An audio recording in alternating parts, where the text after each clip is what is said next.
এই ভিডিওতে প্রধানত থাকছে রাশিয়ার সাহিত্য জগতের মনীষীদের স্মৃতি বিজড়িত মস্কো শহরের আরবাট স্ট্রিটের বিভিন্ন আকর্ষণ।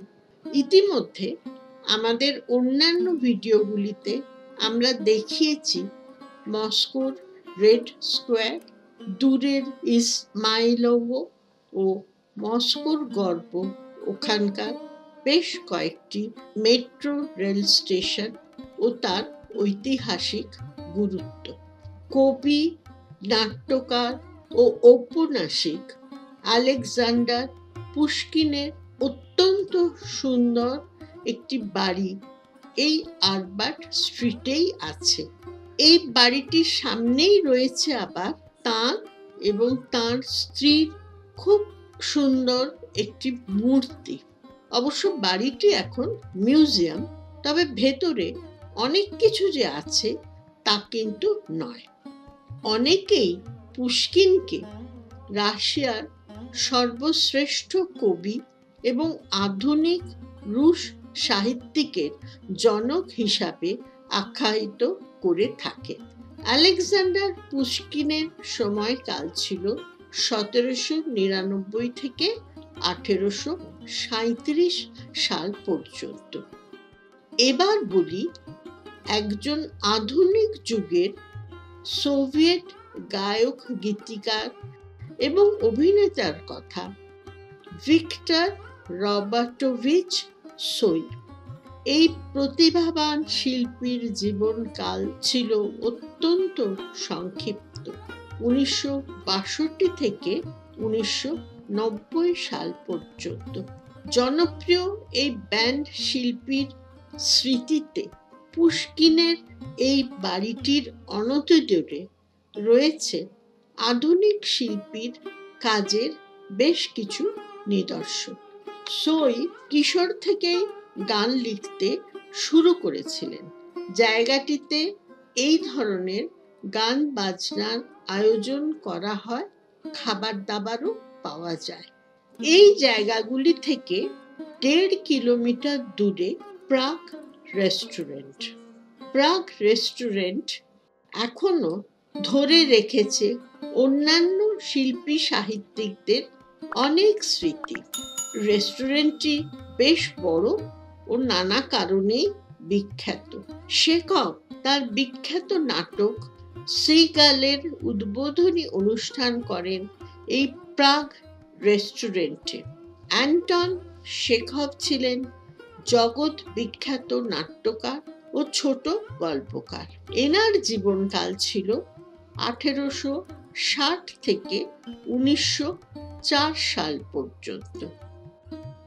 লিও টলস্টয়ের লেখালেখির ক্ষেত্র ছিল ব্যাপক। এই সাহিত্য সাধক 1828 থেকে 1904 সালের জীবনকালে তার লেখার বেশ কিছু অংশ এখানে বসে বন্ধু বান্ধবদের মাঝে পড়ে শোনাতেন। চেখভ এবং টলস্টয় যে সমসাময়িক। জায়গাটি ছিল একদিকে সম্ভ্রান্ত ধনী পরিবারের খাবার জায়গা, আবার শিল্পী সাহিত্যিকদের মিলনস্থল। এখানকার কেক আজও কিন্তু খুব বিখ্যাত। দাম সাধারণের আয়ত্তের মধ্যে। একটু খাবার চেষ্টা করবেন। রাশিয়ার ম্যাক্সিম গোর্কির লেখা মা উপন্যাস কে না পড়েছে? তাহলে গোর্কির বাড়ি দেখাও বাদ যাবে কেন? তবে সেটা এই অঞ্চল থেকে কিছুটা দূরে। এই সেই বাড়ি। আরো একটু দূরে চলুন, মস্কো থেকে ট্রেনে চড়ে একটু নতুনত্ব হবে আর দেখা যাবে নোবেলজয়ী সাহিত্যিক বরিস প্যাস্টারনাকের বাসস্থান, কবরস্থান ইত্যাদি। জায়গাটির নাম পেরেডেলকিনো। রাশিয়ার সাংস্কৃতিক চর্চার কেন্দ্রবিন্দু ছিল এই জায়গাটি। দিনে দিনে এখান থেকে ঘুরে আসতে পারবেন, সাথে জায়গাটির স্বাদ নিয়ে আসতে ভালোই লাগবে। বোঝাই যায় এদেশে লেখাপড়ার কদর অনেক দিনের। এখানকার স্টেট লাইব্রেরি এখন লেনিনের নামে নামাঙ্কিত। পৃথিবীর মধ্যে এই লাইব্রেরিটি দ্বিতীয় বৃহত্তম।